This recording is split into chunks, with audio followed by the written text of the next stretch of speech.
मैं हूँ शाहिद हुसैन जोया, कैसे हैं आप? उम्मीद करता हूँ आप सब खैरियत से होंगे। बिज़नेस टॉक्स में खुशामदीद कहता हूँ। अपनी ज़िंदगी गुज़र रही है सेल्स और मार्केटिंग की फ़ील्ड में। उसी से मुतल्लिका वाक़यात आपको सुनाता रहता हूँ ताकि जो गलतियाँ और नादानियाँ मैंने की और उसकी वजह से बहुत सा नुकसान उठाया, आप उस नुकसान से बच सकें। आज का वाक़या 2014 और 15 से है। ये वो साल हैं जिसमें मैंने बहुत शदीद गलतियाँ की और उसका ख़मियाज़ा भी भुगता, बहुत सारे नुकसान की सूरत में। लेकिन आने वाली ज़िंदगी में इन गलतियों से सीखे हुए जो सबक हैं, वो बड़े काम आए और उनकी वजह से मैंने बड़े फ़ायदे भी हासिल किए। बहुत से लोग ऐसे थे उस वक़्त जिनके साथ मेरा कारोबारी ताल्लुक़ था, लेन-देन का सिलसिला चल रहा था, लेकिन मैं उन लोगों को पर्सनली नहीं जानता था। उनमें से बहुत से ऐसे थे जिनको कभी मैं मिला तक नहीं, मैंने उनकी शक्ल तक नहीं देखी थी। ऐसा ही एक फ़र्ज़ी नाम नासिर है। उससे लेन-देन चल रहा था कि यकदम उसकी तरफ से पैसे आना बंद हो गए। जब 2 महीने तक मुसलसल कोशिश के बाद उससे राब्ता ना हो सका, तो मैंने फ़ैसला किया कि मैं उसकी दुकान पे जाऊँगा और उससे बात करूँगा। फर्टिलाइज़र ट्रेडर था मैं और वो फर्टिलाइज़र का डीलर था।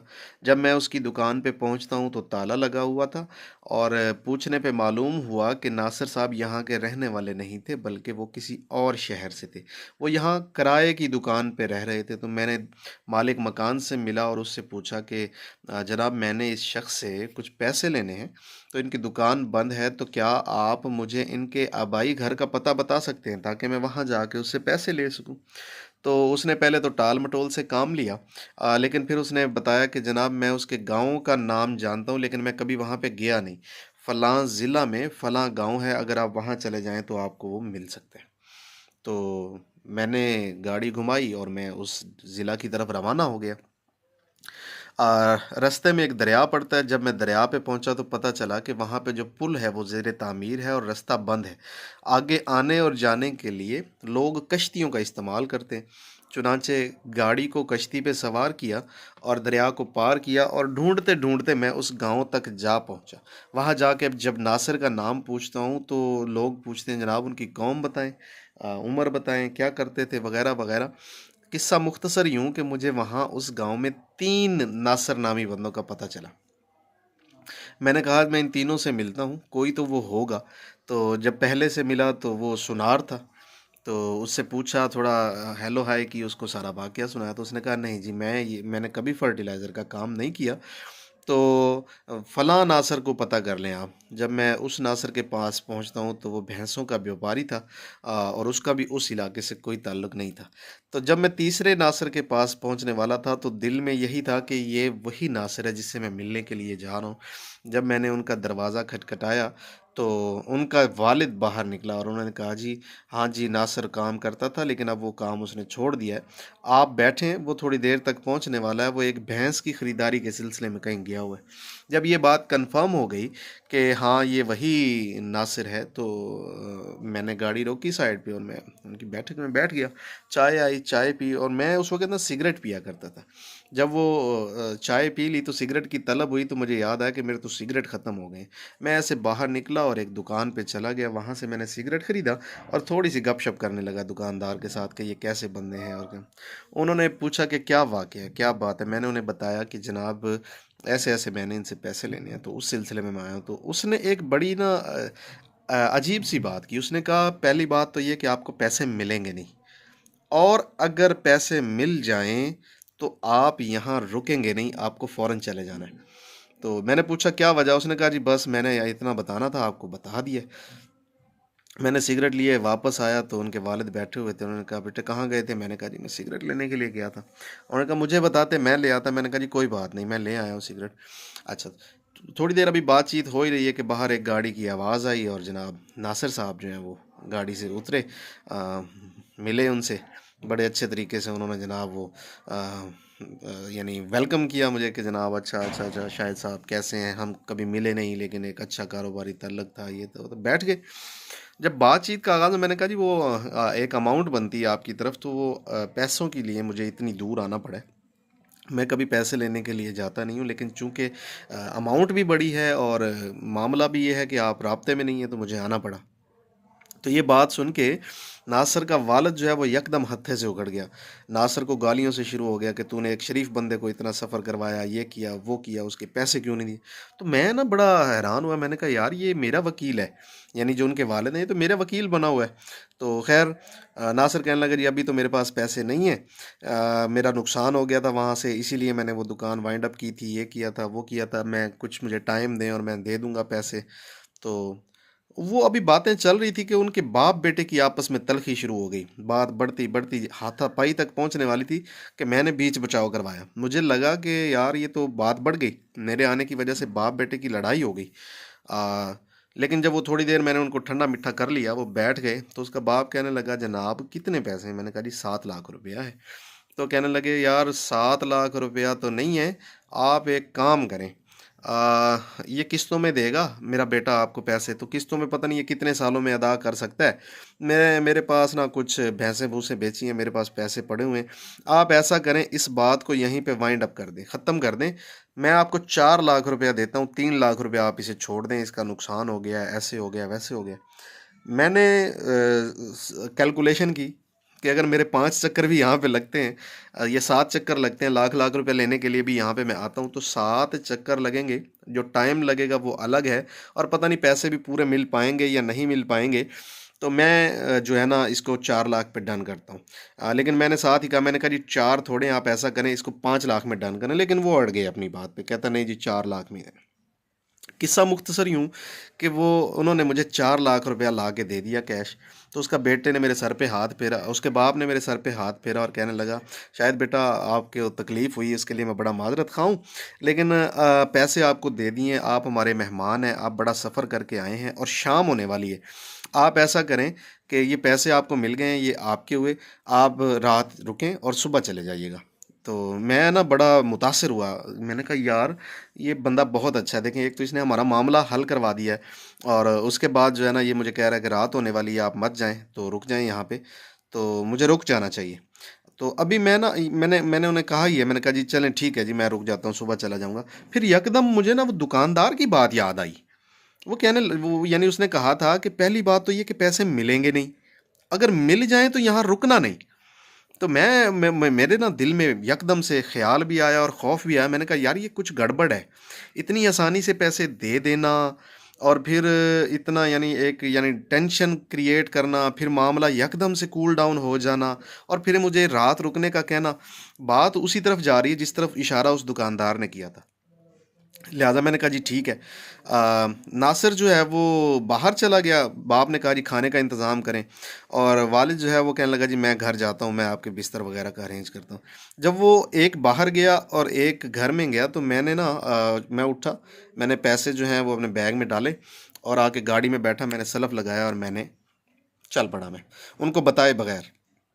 अच्छा, मैं मेरी कोशिश थी कि मगरिब होने से पहले पहले मैं दरिया क्रॉस कर जाऊं। तो मैंने गाड़ी जो है ना थोड़ी स्पीड में भी रखी। मैं जब 7-8 किलोमीटर का मैंने सफ़र किया होगा ना, तो मैंने पीछे मुझे शीशे में से गाड़ी नज़र आई, वही गाड़ी जिसमें से नासिर उतरा था, यानी वो गाड़ी मेरे पीछे आ रही थी। पहले मुझे लगा कि ये मेरा वहम है, लेकिन इस वहम के साथ ही मैंने अपनी थोड़ी सी स्पीड बढ़ा ली थी, और मेरी स्पीड के साथ पिछली गाड़ी की स्पीड भी बढ़ गई थी। मैंने 2-3 जैसे ही मोड़ काटे और दरिया की तरफ तेज़ी से आ रहा था, तो वो गाड़ी बिल्कुल मेरे पीछे थी। तो अब मुझे इस बात का यकीन हो चुका था कि वो जो दुकान वाले ने कहा था ना मुझे कि पैसे मिलेंगे नहीं, अगर मिल जाएं तो रुकेंगे नहीं, तो ये बात बिल्कुल ठीक थी। ये मेरे जो है ना पीछा हो रहा है, या तो ये मुझसे पैसे छीनने की कोशिश की जाएगी, और हो सकता है दरियाई इलाका है, बेट का इलाका है, कच्चे का इलाका है, हो सकता है मुझे कहीं यहीं मार मूर के दफन करके चले जाएं, पैसे भी ले जाएं, गाड़ी भी ले जाएं। खैर मैंने गाड़ी जो है ना वो खूब भगाई, मैंने जितना मैं गाड़ी को दौड़ा सकता था मैंने गाड़ी दौड़ाई और धूल उड़ाने की कोशिश की। कच्चे में जब दाखिल हो गया रेत के इलाके में, तो वहाँ रेत भी खूब उड़ी, लेकिन जैसे ही नमी का इलाका आ रहा था तो धूल उड़ना बंद हो गई। जब मैं पत्तन पे पहुंचा, यानी कश्ती जहाँ पे लगती है वहाँ पे पहुंचा हूँ, तो कश्ती वाला जो है ना वो कश्ती को बांध रहा था। मैंने उसे कहा मैंने दरिया के पार जाना है। तो उसने कहा नहीं जी, एक बंदा या एक गाड़ी को तो नहीं लेके जाते, जब तक 4-5 गाड़ियाँ कश्ती के ऊपर लोड नहीं हो जाएँगी, काफ़ी सारे लोग, तो हम नहीं जाएँगे। मैंने कहा यार आपका एक तरफ आने-जाने का कितने पैसे लगते हैं? तो उसने कहा जी ₹3000 लेता हूँ। मैंने कहा मैं आपको ₹3000 देता हूँ, कोई और हो ना हो आप मुझे पार करवा दें दरिया। तो उसने कहा जी ठीक है मैं कर देता हूँ, लेकिन मसला ये है कि मैंने रात यहाँ गुज़ारनी है, वापस मेरा घर इस तरफ है। जब मैं 3000 में उस तरफ चला जाऊँगा, तो वापसी के लिए मुझे कुछ नहीं मिलेगा और वहाँ रात हो जाएगी। अगर आप मुझे ₹6000 दें, यानी 3000 जाने का और 3000 आने का, तो फिर मैं आपको लेके जा सकता हूँ। तो मैंने सोचा कि यार ₹6000 दे देना ही ठीक है। मैंने उसको ₹6000 दिया और गाड़ी को मैंने लोड कर दिया, यानी गाड़ी को कश्ती के ऊपर चढ़ा दिया। रस्से खोल के अभी वो चप्पू चला वो अपना वो जनरेटर जो है वो कश्ती का ऑन करने ही लगा था कि पीछे से उस गाड़ी की लाइटें भी आ गई जो मेरा पीछा कर रही थी। तो उसने कहा जी एक गाड़ी और आ रही है, थोड़ी देर रुक जाएँ तो फिर जो है आगे चलते हैं, उसको भी साथ ले लेते हैं। तो मैंने उसको सख्ती से कहा, मैंने कहा कश्ती चलाओ, उसी की वजह से मैंने आपको ₹6000 दिए हैं कि मुझे लगता है वो बंदा मेरा पीछा कर रहा है। तो उसने कहा अच्छा ठीक है। जब कश्ती चला ली, थोड़ा-सा दरिया के अंदर चला गया, तो पीछे से वो गाड़ी भी वहाँ पे पहुँच गई और उन्होंने खूब हॉर्न दिए और खूब लाइटें बंद ऑन ऑफ की और शोर मचाया कि जनाब रुको, मुझे लेके जाओ, हमें मुझे लेके जाओ। तो कश्ती वाला जो है वो रुका नहीं, वो आगे चलता गया। जब वो दरिया के दरमियान में था तो वो कहने लगा कि भाई साहब वो कौन है? तो मैंने उसको बताया कि ऐसे-ऐसे फ़लाँ गाँव का फ़लाँ बंदा। तो उसने कहा जी अ, आपका उसके साथ क्या मामला? मैंने कहा कुछ नहीं। लेकिन उसने थोड़ा-सा मुझे कुरेदा, कुरेदने के बाद कहने लगा भाई बात सुनो मेरी, ये कश्ती है और ये दरिया के अंदर खड़ी है, ये आगे नहीं जाएगी जब तक कि मुझे पता ना चले, मैं जब वापस आऊँगा ये मुझे नुकसान ना पहुँचा दें। तो मैंने उसे बताया कि ऐसे-ऐसे ये बात है। उसने कहा यार मैं इन लोगों को जानता हूँ, आप बड़े खुशकिस्मत हो कि वहाँ से पैसे ले लिए और पैसे लेके वापस भी जा रहे हो। अब ये कश्ती मैंने रोक दी हुई है, दरिया के दरमियान में है, 6000 नहीं ₹10,000 लूँगा मैं आपसे। मैंने कहा भई वो क्यों? उसने कहा 3000 जाने के, 3000 आने के, जब मैं वापस आऊँगा, ये मुझे यहीं मिलेंगे और मुझे पीटेंगे कि हम आपको हॉर्न देते रहे, आप रुके क्यों नहीं? तो भाई ये ₹4000 मैं इसलिए ले रहा हूँ कि मैं आगे जाके शोरकोट के अंदर शहर में होटल में कमरा लूँगा और रात वहाँ गुज़ारूँगा, आपकी वजह से मैं मुश्किल में फँस गया हूँ। तो बात उसकी लॉजिकल थी, तो खैर मैंने कहा ठीक है मैं आपको ₹10,000 देता हूँ।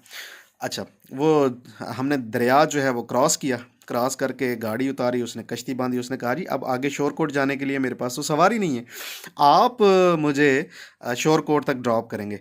मैंने कहा ठीक है आप आ जाएं मेरे साथ। जब बैठ गए तो उसने कहा इस रास्ते से हम नहीं जाएंगे जिस रास्ते से आप आए थे, हम दूसरा रास्ता लेंगे। मैंने कहा जी वजह?